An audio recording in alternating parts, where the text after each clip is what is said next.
In the opening scene, two friends arrive on a mysterious-looking island, hoping to find a lost treasure. There is nothing but water on all sides, and not even a single organism lives there. The friends slowly make their way to the island when suddenly, it starts moving. To their horror, the island turns out to be a large blue whale, which has been chained by someone or something. Following this, the movie cuts to some weeks in the past. At midnight, a majestic white mare dashes across a vast wheat field, creating a trail of luminous light behind it. The next morning, an old farmer summons his 3 sons to display the sorry sight of their ravaged wheat field. Since their only source of income is getting destroyed, the man orders his sons to keep watch at night, hoping to catch the culprit behind it. The brothers then delegate this responsibility to the youngest one named John. John is scared of the dark, and he knows that the task at hand is immense, but to gain his father's trust, he agrees to keep watch. In the evening, John strikes up a friendly conversation with the hedgehog he had rescued earlier. As he chats, he notices the silhouette of the mare and quickly throws a rope in its direction. Suddenly, the rope tightens and the mare begins to drag John through the fields and meadows. At one point, he is even dragged through the skies, from where he can see the beautiful village. John is mesmerized by the view, and he begins shouting with joy. But his happy time soon comes to an end when the mare crashes and they both end up in a bog. John manages to get himself out, but the mare remains stuck. Seeing the poor animal drowning, John forgets his mission and instead tries to help it. He tries pulling the giant mare out by himself, but the beast doesn't even budge. So he powers up a nearby wheat mill and eventually rescues it. The mare, overwhelmed with gratitude, sheds a tear, which touches John deeply. He then releases the mare from its bindings, making it promise that it will no longer trample their fields. After the mare departs, John looks upon the desolate wheat field and realizes that he will have to bear the consequences of the destruction the next day. The morning after the incident, John wakes up in the stable, where he is amazed to find 2 magnificent black royal horses. As he takes in the sight of these creatures, he suddenly hears a voice in the background, which startles him. Reacting quickly, he grabs a pitchfork and attempts to defend himself, but when he approaches the source of the noise, John is surprised to find a small, humpbacked magic foal. He can miraculously speak, just like a human. Foal informs John that the mare he encountered earlier is his mother, and she has gifted these 2 horses to him, with Foal himself coming along to support John. Not long after, the old farmer screams out in despair upon seeing the state of the destroyed wheat field, causing John to panic. Sensing the problematic situation, Foal acts swiftly, carrying John on his back as they race away from the field with great speed. Along the way, John expresses his desire to sell the horses to acquire some much-needed funds. Foal once again agrees to help and lets out a piercing whistle, summoning the horses to their location before John's family could capture them. Now, with the majestic horses in tow, the group sets off on a journey to the bustling market town, hoping to find a suitable buyer. Upon arriving there, John is bombarded with offers from eager buyers, vying for the chance to own the regal horses. However, because of greed, he chooses to retain the animals and sell them only to the richest person in the area. That person is revealed to be none other than the king. As John walks near the grand palace, the king spots the horses and becomes mesmerized. However, instead of buying them like a gentleman, he orders his men to capture them, saying a poor farmer like John could have never bought the horses by himself. Feeling dejected and without any funds, John turns to Foal for help. The latter once again lets out a whistle, summoning the horses back to John's side, but in the process, the animals knock the king over into a nearby bag of flour. Despite the king's anger, he keeps his composure in front of the gathered public. John then proposes a trade, requesting 2 silver hats in exchange for the horses. However, one of the king's courtiers reminds him that the horses are bound to keep running back to John. Taking this into account, the king offers him the prestigious role of the most important groom in the palace. John is over the moon to have received such an opportunity, so he accepts without thinking twice. And, because of the announcement, the entire crowd also starts cheering for him. They believe that he is the animal whisperer. As John gains more and more popularity among the people, the king becomes increasingly jealous of him and seeks to find a way to execute him. However, he cannot find a valid reason to do so. But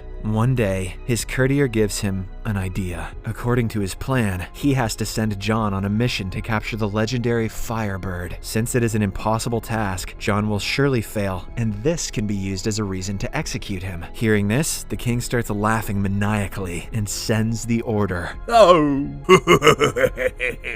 Elsewhere, when John learns about the mission, he becomes determined to complete it. Foal warns him that the Firebird has never been tamed by anyone, and this might prove to be an impractical task. But John is determined to impress the villagers. So, the two eventually set out on their journey. Along the way, they venture into the forest to collect some dream nuts to lure the Firebird. John is curious and wants to try the nuts. But I want to lick the dream nuts. But Foal forbids him from eating them, warning him that they act as a sedative. Following this, they walk all day and finally reach an oasis in the desert, which is the abode of the Firebird. There, they see a warning about the presence of liquid sand. Regardless, John throws the dream nuts and hides nearby. After a while, the majestic bird emerges from the ground and begins munching on those nuts. According to the plan, the nuts begin to intoxicate the bird, but before falling asleep, it notices the two and starts to attack. John and Foal are almost killed on many occasions, but they always come to the rescue of one another. The entire landscape is also demolished because of the ensuing chase, but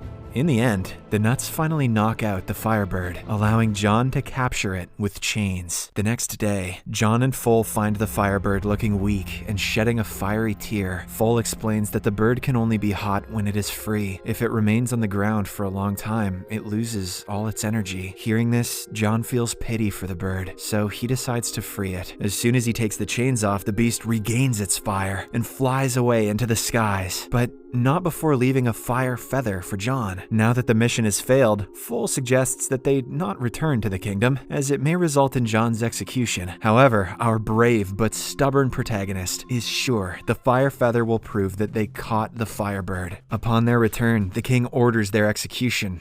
As expected, John tries to prove himself, explaining that he caught the bird but then set it free out of compassion. However, the king refuses to believe his story, and an executioner raises an axe to deliver the final blow. But right then, the majestic Firebird appears, casting a bright light over the kingdom. It heard John's pleas for help and has now arrived to return the favor. The people are baffled when they notice the Firebird following John's orders. Hence, the king reluctantly allows John to live, and also throws a feast in his honor. That night, John is celebrated as a hero in the kingdom. As the king's frustration grows, he is instigated by his courtier to send John on an impossible task, to retrieve the king maiden, who resides in an ice kingdom atop a high rock. The king is convinced that John will fail, and thereby he will have a reason to execute him. So, the very next day, a messenger announces the king's new assignment to John, who accepts the challenge without any hesitation. After scaling the treacherous high rock mountains, John and Foal finally arrive at the entrance of the palace, where the king maiden resides. However, they find that the palace is blocked by a massive wall of ice, making it impossible to enter. But, with the help of the feather gifted by the Firebird, John is able to melt down the ice barrier, causing a ton of water to gush out. Unfortunately, this freezes Foal in a ball of ice, sending him tumbling down the cliff. The landing is a bad one, but he manages to survive without any injuries. Meanwhile, John enters the palace, where he comes across the Empress. He introduces himself to be a matchmaker sent by the king, but the Empress tells him that she has no interest in marrying, as there are no heroes left. To test his bravery, she jumps off a cliff, and John immediately follows suit to rescue her. Impressed by his courage, the Empress deploys her gown as a parachute and starts descending slowly. But just then, John accidentally punctures the gown, causing both of them to tumble at great speed. It appears as if they are going to die, a painful death, but Foal shows up with a pair of new wings and rescues both of them. Later that night, the three camp in the middle of the forest before continuing their journey back to the kingdom. During this time, Foal advises John to abandon the Empress and flee to save himself, but he refuses. The Empress, who has been eavesdropping on their conversation, is flustered by John's loyalty. The next morning, the trio arrive at the kingdom, where John is greeted with a hero's welcome. Everyone is surprised to see that John has returned from his mission alive, which only fuels the king's growing resentment towards him. Despite this, the king is compelled to reward him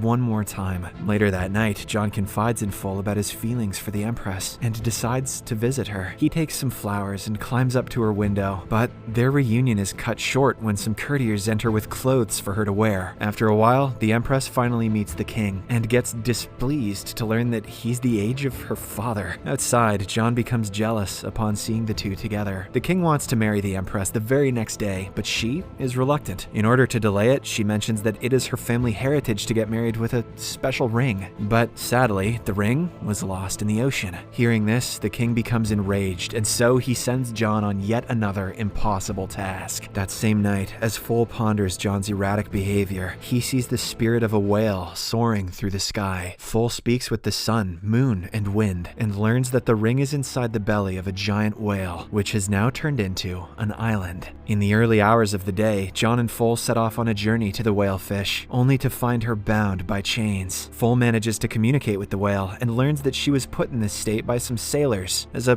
punishment. Her crime? She devoured several ships for fun. At that time, she was young and naive, but now she regrets her actions. Soon after, the whale sheds a tear, which gives John an idea to make her sneeze and break free from the chains. So, they ride into the whale's nostrils and tickle its interior with the tip of Foal's feathers. The plan works, and the large mammal starts struggling to itch itself. In the process, it breaks free of all its chains, and also releases the trapped ships after decades. The whale then rewards John and Foal the precious ring as a gesture of thanks. In the next scene, the two make their way back to the Empress's window to deliver the ring. However, their presence does not go unnoticed, as guards and a courtier spot them through a scope and rush to capture John. The commotion wakes the king, who grabs his gun and rushes to the window. Seeing Foal, the king shoots him without hesitation. On the other hand, the guards storm into the bedchamber and arrest John, falsely accusing him of kidnapping the king maiden. After this, the king gets ready to marry the Empress, but in order to buy more time, she demands that he rejuvenate himself through a recipe passed down from her grandmother. She requires him to bathe in 3 cauldrons, one filled with boiling water, the second with ice water, and the third with boiling milk. The plan is a clever one, but it results in even deeper problems for John. Sensing that it may be a trap, a courtier advises the king to test the cauldrons on John before subjecting himself to the process. At night, the Empress secretly confides in Foal that she knows how to nullify the effect of the boiling contents. She reveals that throwing her grandmother's ring in the first cauldron, a feather from the firebird into the second, and the flower of life and death that grows at the end of the world in the third cauldron will cancel out the deadly effects. Wait a sec, that third one sounds kinda hard to find. She claims that John's survival hinges on their success in executing this plan. Foal, who was injured by the gunshot earlier, knows that it is a treacherous mission that may result in his demise, but for the sake of his best friend, he sets out to find the flower. Since he cannot fly anymore, he uses his lightning speed to travel to the end of the world. Foal eventually finds the flower, but it warns him that whosoever plucks it will be awaiting death. Despite the ominous warning, Foal plucks the flower to save John. In the morning, the king hypocritically declares that he is giving John a chance at redemption and orders him to jump into the cauldrons. The latter believes that he is about to die, so he bravely professes his love for the Empress. He then jumps into the boiling water, and at the same time, the Empress successfully throws the ring into the first cauldron, helping John emerge unharmed. In the second cauldron, the firebird drops a feather, keeping John safe once again. Meanwhile, Foal manages to deliver the flower just in time for John to be saved in the third and final cauldron. After successfully completing his rejuvenation, John appears before the Empress, who is amazed at his transformation. The king is also shocked and believes that the recipe actually makes people younger, so he jumps into the first cauldron. But as soon as he does so, a huge bubble emerges and carries him away inside of it. The people of the kingdom only laugh at his misfortune and instead start chanting for John. "The king is an asshole! Throw him in the milk!" Meanwhile, the Empress and John notice that Foal is missing, so they start searching for him. They soon find him sitting patiently, waiting for his death, as he had plucked the flower. However, the Empress reveals that the flower's warning was simply a test to assess the bravery of the person who picked it. She could have told him that before he left. She also clears that if Foal had not plucked it, he would actually have died, but now he won't. Hearing this, Foal delightfully gets up and hugs his best friend. In the final scene, the crowd cheers for John, demanding that he become the new king. He happily accepts and vows to protect the kingdom with all his might. The movie ends as John and the Empress finally get married and take over the kingdom as the newly crowned king and queen.